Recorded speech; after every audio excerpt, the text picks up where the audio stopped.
Welcome to the Slop Temple. We pray this video helps. You begin by parking on firm, fairly level ground and setting the emergency brake. Then place wheel chocks front and back for safety. Once done, lower each stabilizer jack until you feel solid contact under the frame. Remember, these jacks stabilize, not lift. Make sure to position jacks at the recommended factory points near the corners.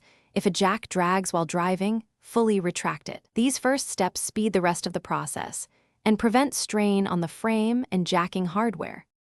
You now focus on leveling and fine adjustments to make the RV comfortable and safe. Start with a 2-axis bubble or electronic level to read fore/aft and side-to-side tilt. Then raise or lower jacks incrementally, alternating corners to keep the load balanced. Make small changes and let the chassis settle between moves, because rapid or uneven adjustments can stress the frame.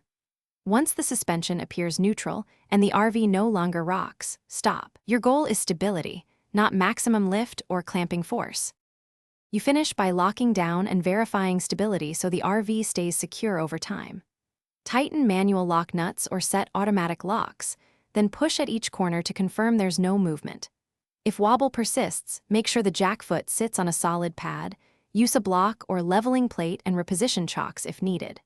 For hydraulic jacks, check fluid level, inspect hoses for leaks, and bleed any trapped air per the manufacturer. Addressing these common issues prevents sagging and unsafe conditions.